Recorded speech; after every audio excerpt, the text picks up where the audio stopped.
Nous ne venons pas ici pour la formalité. Quand nous venons ici, c'est pour des solutions concrètes. C'est pour des solutions concrètes. Ce n'est pas juste pour des formalités. La religion nous a appris que on va à l'église, on parle des choses, on n'a pas de retour. Parce que quand vous partez dans la religion, vous partez pour faire quoi? Vous parlez de choses, il n'y a pas de retour. Vous dites que vous priez, vous n'avez pas si c'est exaucé, vous n'avez pas exaucé.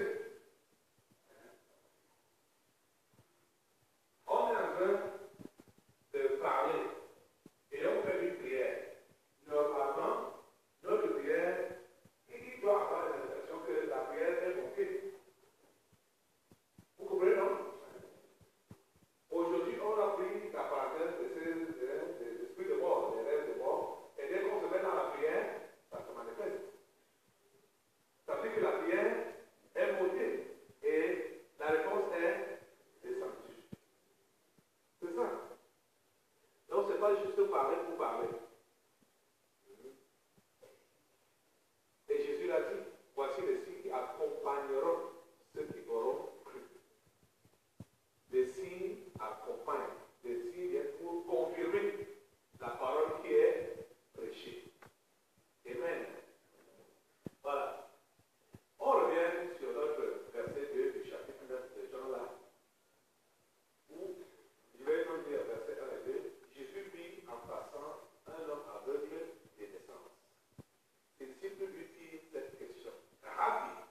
adressée à Jérémie de la part de l'Éternel au temps de Joachim, fils de Josias, roi de Juda, en ce mot. Va à la maison de Réchabi et parle-leur.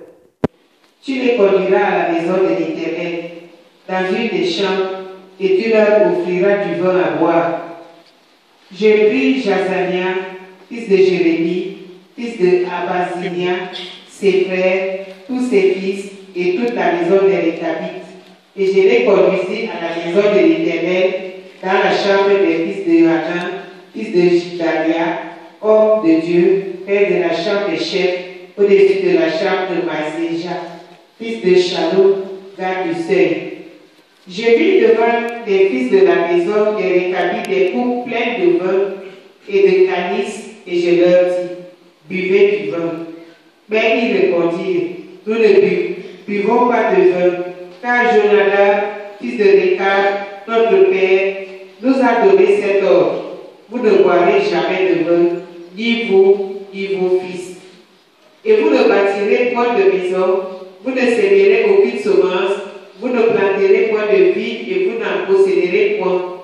Mais vous habiterez sous les tentes toute votre vie, afin que vous viviez longtemps dans le pays où vous êtes étrangers. Nous obéissons à tout ce que nous a prescrit Jonadab, fils de Réchab, notre père.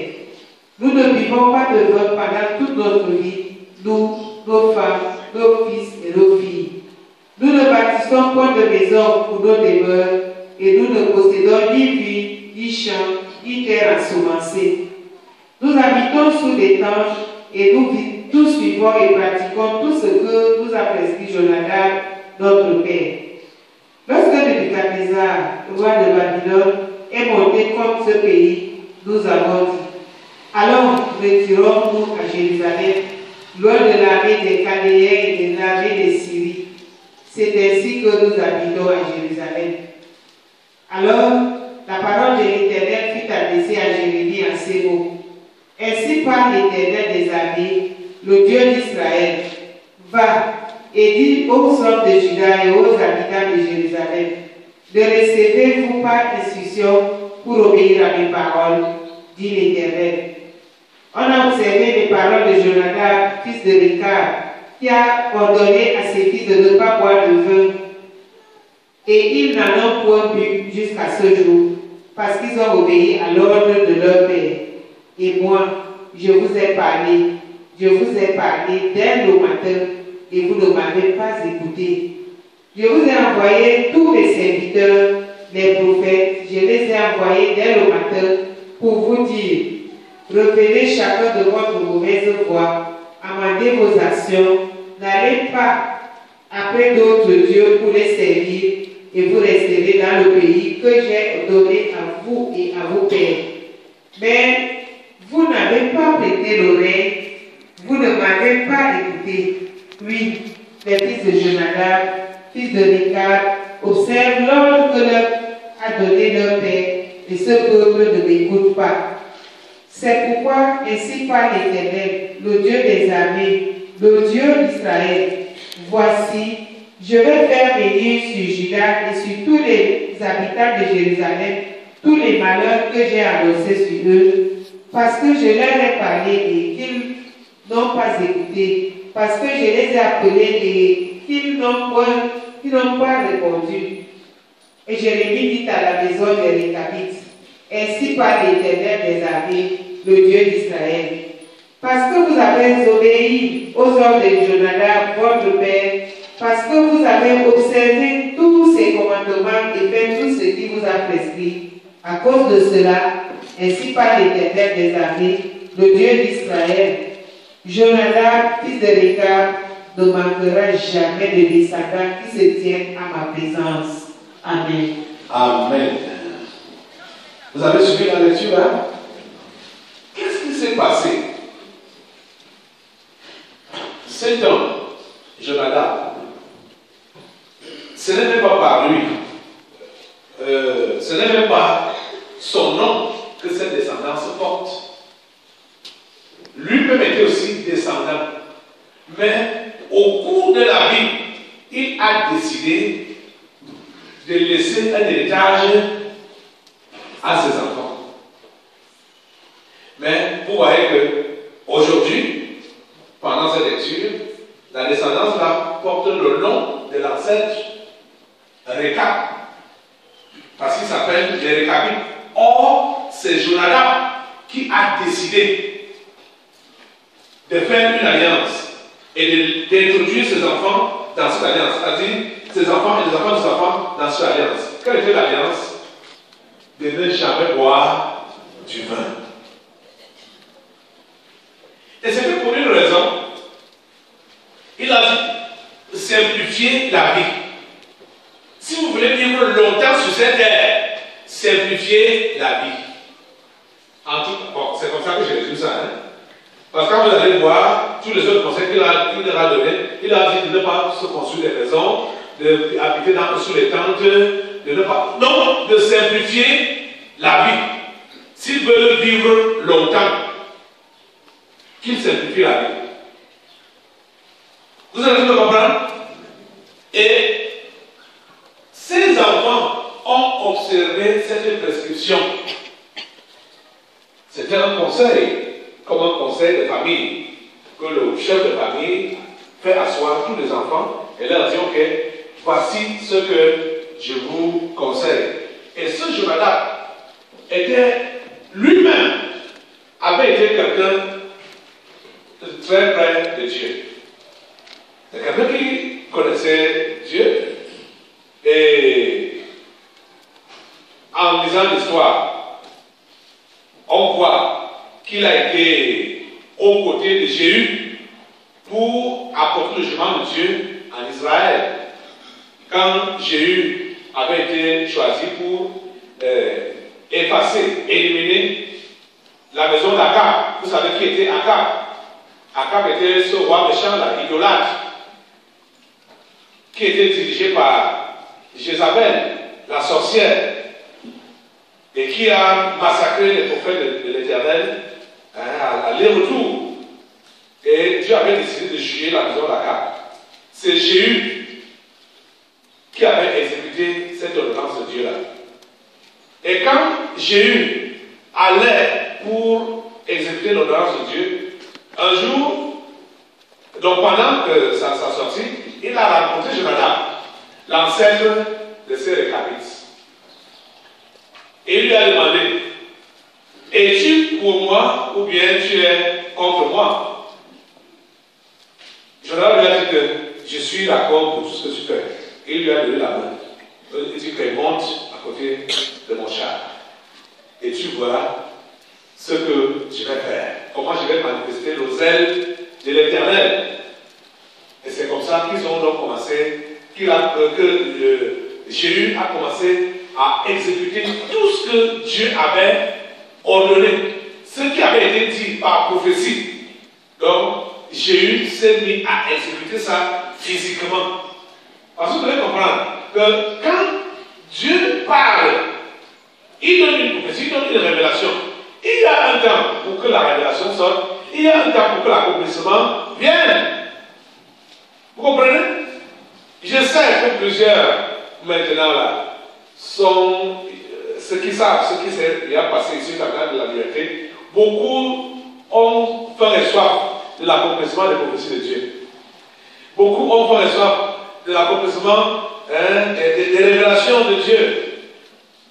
Vous savez, lui seul sait quand il va matérialiser tout ce qui a été fait spirituellement. Vous comprenez ça?